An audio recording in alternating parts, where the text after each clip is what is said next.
is Yusril Anwar, and now I want to tell you about Industry Revolution 4.0. Yes, when we talk about the Industry Revolution 4.0, of course we can just look at the Industrial Revolution 4.0. We must see the revolution that have taken place before, or we must know that history about Industry Revolution.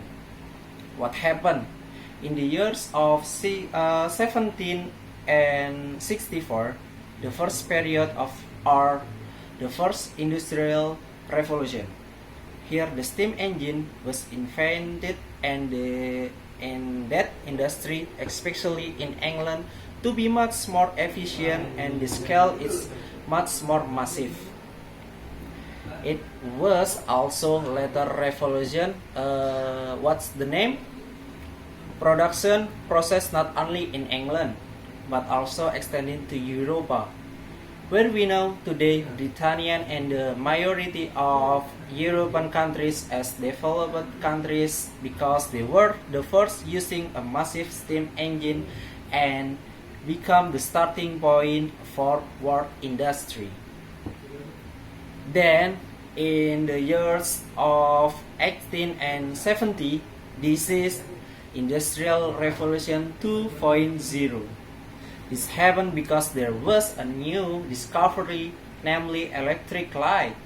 From this electricity and the light in the end set him apart with what happened in previous period, especially the period after 1784, namely after invention of the steam engine. Now the production rose in once again to be much more efficient. It's much more effective on much more massive scale. Here also Adam Smith, as the father of economics, used his books, namely the Wealth of Nation period of the Second Industrial Revolution. Well, in the Second Industrial Revolution, Adam Smith also later put forward a theory of production specialization, which is also inspired by a massive production process, which is much more massive and much more efficient compared to the previous period. Then we see in further developed in 1969 that use of this supercomputer, which was a later start by America. This is a new period for the Industrial Revolution, namely the Industrial Revolution 3.0. In this 3.0 Industrial Revolution, we can see how later they use computers that use of much more sophisticated technology compared to before. Once again, revolution industry in the world as a whole is a starting point for a later production. This is far more massive, far more economical. Well, the end a not too long period of not more than 100 years. In 2016 at World Economic in Davos, it was set up the years in the 2016 as the Industrial Revolution 4.0. This is 4.0 Industrial Revolution is actually a development further than what has happened in the third Industrial Revolution. The third Industrial Revolution computer technology was here when the Industrial Revolution was 4.0. We are also talking about the use of technology, but much more high-tech. What is that? Namely, the use of digital technology. What we usually refer to digitally in other industrial revolution. So, here we can see the development of e-commerce. Here also we see the development of a lot or the Internet of Things, which underlie industrial development again much more massive, much more efficient, and use far less labor and factor of production and produce far more output. The point is, when we talk about the Industrial Revolution refer to the process or theory, Schumpeterian innovation is a process of creative destruction. The meaning, an innovation, a revolution,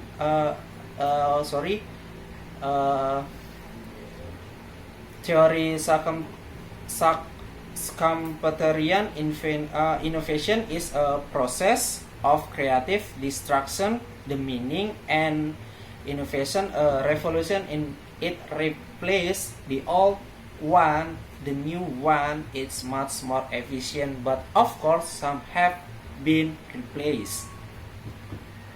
What are the costs and benefits?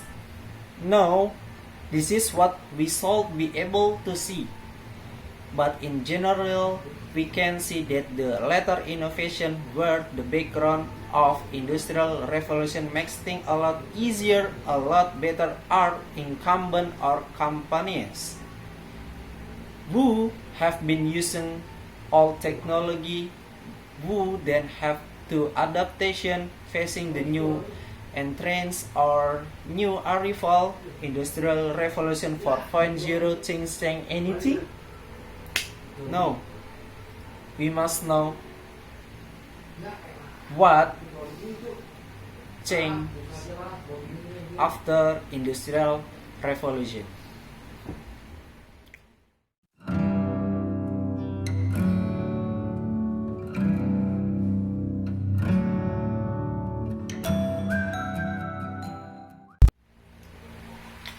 Industrial Revolution 4.0 things have, of course, changed anything. In the Industrial Revolution 4.0, everything's changed. What? It's what? So, we can see the massive use of e-commerce. We look at the use of the Internet of Things. We can see now the shop without a cashier. Now, these are new indicator, something that we have never seen before. If we look at the trend from e-commerce until 2020 compared to 2014, the world e-commerce trend was only around $2 trillion. But by 2020, it could reach $7 trillion, meaning that it has grown several times from the first e-commerce was introduced. Especially in 2016, digital technology was used more massively. Second, if we look at the development of social media is more or less the same in the 2014. The data state that there were around $2 trillion in transaction. But in 2020 again, $7 trillion, but e-commerce and social media alone are actually nothing. There is one more trend that is actually much more massive, far more sophisticated, and has a much bigger impact, namely the Internet of Things. If you look at the Internet of Things in its initial conditional, it's around 2 or 3 trillion by 2020. It could reach it could reach 14 trillion. It's in fact, this figure tends to be an underestimate of a figure that shall be much larger than that. Now, when we look at the Internet of Things, what is the Internet of Things? Internet of Things is when you have a glass. Your glass with the glass your friend's Twitter. Well, that's the Internet of Things. We have seen the trend in Silicon Valley. How then there are smart fridges. When refrigerator is empty, she can order it herself on Amazon and then delivered by drone without having the hair all household assistant. Well, trends like this will continue at a later date, especially if we could see yesterday Sophia, the first Android robot to be granted citizenship by Saudi Arabia.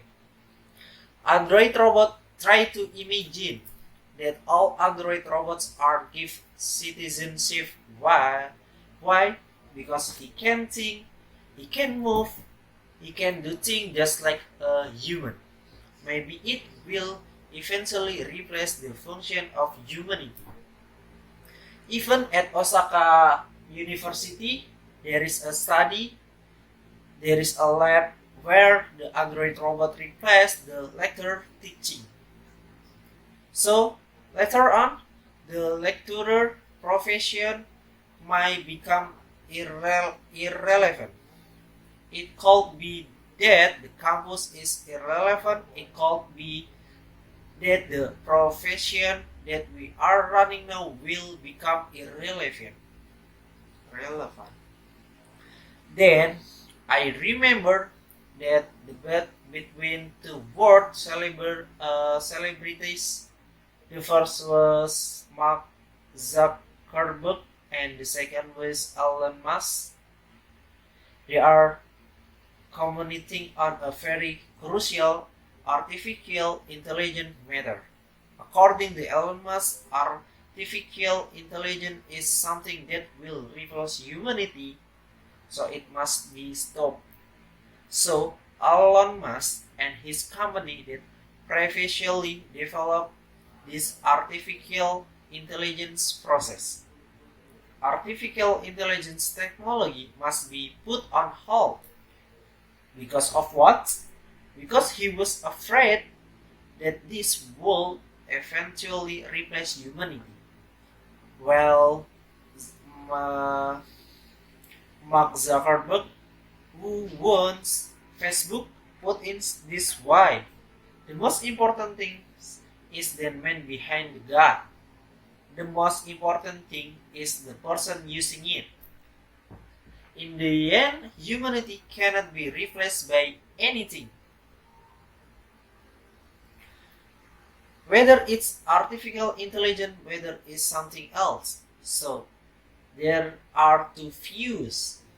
Well, there was a lecturer at the time at the University of California, San Diego, Oren Etzioni, a CEO of artificial intelligence, who later confessed use that ultimately the most important thing is the people. Not the technology, the higher the ratio, the more inefficient the economy becomes. Indonesia's I-course is above 6, in the Philippines, Vietnam, even only 4 or 5. They are much more efficient, let alone Thailand and Malaysia. With Vietnam and the Philippines, we are behind.